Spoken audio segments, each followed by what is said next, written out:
अस्सलामुअलैकुम डियर नाज़रीन, क्या हाल है। उम्मीद है तुसीं सब खैरियत नाल होवोगे ते हसदे रवो, वसदे रहो, खुश रवो ते आबाद रवो। ते निक्की कुड़ी दे चैनल ते तुहानू खुश आमदीद, जी आयां नू। अच्छा जी, अज दी जेह्ड़ी रैसपी है तुहानू नज़र ते आ रही है ठेलियां दी, ढाबियां दी ते मेलियां दी रैसपी है। दाल कद्दू भंडारा स्टाइल विच अज बनांगे असीं। कदी मेले ते गए हो, कदी भंडारा खाधा जे, कदी पता ਚੱਲਿਆ ਤੁਹਾਨੂੰ ਭੰਡਾਰੇ ਦੀ ਦਾਲ ਕਿਵੇਂ ਦੀ ਹੁੰਦੀ ਹੈ। ਚਲੋ ਜੀ, ਕਦੀ ਮੇਲਾ ਗਏ ਕਿਸੇ ਤੇ ਵੇਖਿਆ ਜੇ ਖਾ ਕੇ ਭੰਡਾਰੇ ਦੀ ਦਾਲ ਕੈਸੀ ਹੁੰਦੀ ਹੈ। ਅੱਜ ਅਸੀਂ ਬਣਾ ਰਹੇ ਹਾਂ ਭੰਡਾਰਾ ਦਾਲ ਕੱਦੂ। ਦਾਲ ਚਨੇ ਦੀ ਤੇ ਵਿੱਚ ਪਾਵਾਂਗੇ ਕੱਦੂ ਤੇ ਬਣਾਵਾਂਗੇ ਮਜ਼ੇਦਾਰ ਤੇ ਫਿਰ ਖਾਵਾਂਗੇ ਕੀ ਸਵਾਦਾਂ ਨਾਲ। ਰੈਸਪੀ ਸਟਾਰਟ ਕਰਨੇ ਆ ਜੀ। ਅਸੀਂ ਪਹਿਲਾਂ ਲਈ ਜੇ ਦਾਲ ਚਨਿਆਂ ਦੀ, ਉਹਨੂੰ ਸਾਫ਼ ਕਰਕੇ ਧੋ ਕੇ ਰੱਖ ਦਿੱਤਾ, ਭਿਉਂ ਛੜਿਆ ਸੀ ਅਸੀਂ। ਤੇ ਫਿਰ ਅਸਾਂ ਲਿਆ ਮਾਸ਼ਾਅੱਲਾ ਇੱਕ ਹਰਾ ਕਚੂਰ ਤਾਜ਼ਾ ਠੰਡਾ ਕੱਦੂ, ਫਿਰ ਉਹਨੂੰ ਕੱਟਿਆ ਤੇ ਅਸੀਂ ਇਹ ਗੰਢਾ ਕੱਟ ਕੇ ਤੇ ਵਿੱਚ ਆਇਲ ਪਾ ਕੇ ਤੇ ਵਿੱਚ ਥੋਮ ਜਿਹੜਾ ਉਹ ਕੁੱਟ ਕੇ ਤੇ ਅਸੀਂ ਇਹਦਾ ਮਸਾਲਾ ਬਣਾਉਣ ਵਾਸਤੇ ਚੁੱਲ੍ਹੇ ਤੇ ਰੱਖ ਛੜਿਆ। ਅੱਜ ਦੀ ਜਿਹੜੀ ਹਾਂਡੀ ਅਸੀਂ ਪ੍ਰੈਸ਼ਰ 'ਚ ਪਕਾਵਾਂਗੇ, ਝਟਪਟ ਪਕਾਵਾਂਗੇ ਕਿਉਂਕਿ ਭੁੱਖ ਬੜੀ ਲੱਗੀ ਸੀ ਤੇ ਆਪਾਂ ਕਿਹਾ ਚਲੋ ਝਟਪਟ ਸ਼ੁਰੂ ਕਰੀਏ ਇਹਨੂੰ।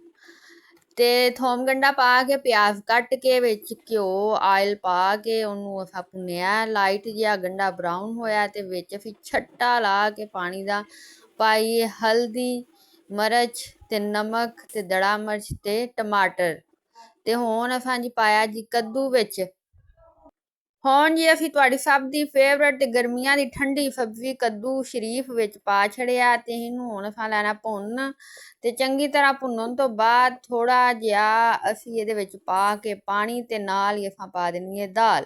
ਇਹ ਵੇਖੋ ਹੁਣ ਅਸਾਂ ਪਾਣੀ ਪਾ ਛੜਿਆ ਜਿਹੜਾ ਦਾਲ ਦੇ ਵਿੱਚ ਸੀ ਉਹ ਹੀ ਪਾਇਆ। ਦਾਲ ਧੋ ਕੇ ਸਾਫ਼ ਸੁਥਰੀ ਕਰਕੇ ਰੱਖੀ ਸੀ, ਭਿੱਜੀ ਸੀ ਤੇ ਫਿਰ ਇੱਕ ਦੋ ਵਾਰੀ ਉਹਦੇ ਪਾਣੀ ਕੱਢਿਆ ਤੇ ਫਿਰ ਉਹਨੂੰ ਅਸੀਂ ਲੈ ਆਇਆ ਤੇ ਤੜਕਾ ਲਾ ਕੇ ਭੁੰਨ ਕੇ ਤੇ ਫਿਰ ਕੱਦੂ ਪਾ ਕੇ ਤੇ ਚੰਗੀ ਤਰ੍ਹਾਂ ਥੋੜਾ ਜਿਹਾ ਭੁੰਨ ਕੇ ਅਸਾਂ ਵਿੱਚ ਦਾਲ ਚਨੇ ਦੀ ਤੇ ਕੱਦੂ ਪਾ ਛੜਿਆ। ਤੇ ਹੁਣ ਅਸੀਂ ਪ੍ਰੈਸ਼ਰ ਕੁੱਕਰ ਦਾ ਢੱਕਣ ਉੱਤੇ ਰੱਖ ਛੜਿਆ। ਲੋ ਜੀ, ਰੱਖਣ ਤੋਂ ਬਾਅਦ 15-20 ਮਿੰਟ ਬਾਅਦ ਅਸਾਂ ਇਹਦਾ ਢੱਕਣ ਦੁਬਾਰਾ ਪੁੱਟ ਲਿਆ ਤੇ ਫਿਰ ਵੇਖੋ ਹੁਣ ਮਾਸ਼ਾਅੱਲਾ ਗੜਕ ਲੱਗ ਗਿਆ ਚੰਗਾ, ਕਿੱਡਾ ਹੀ ਪਿਆਰਾ ਕਲਰ ਆਇਆ।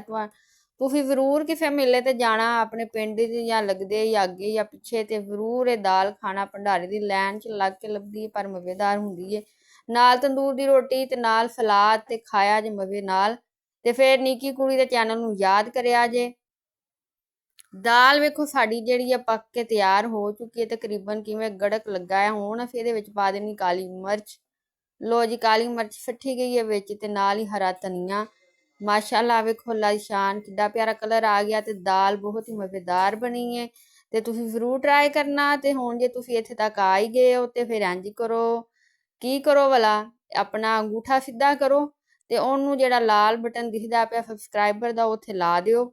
ਨਹੀਂ ਕਰੰਟ ਪੈਣ ਲੱਗਾ ਤੁਹਾਨੂੰ ਤੇ ਇਹਨੂੰ ਜ਼ਰਾ ਸਬਸਕ੍ਰਾਈਬ ਕਰ ਦਿਓ ਤੇ ਲਾਈਕ ਕਰ ਦਿਓ ਤੇ ਫਿਰ ਨਾਲ ਹੀ ਨਾਲ ਆਪਣੇ ਦੋਸਤਾਂ ਯਾਰਾਂ ਬੇਲੀਆਂ ਨੂੰ ਸ਼ੇਅਰ ਕਰ ਦਿਓ।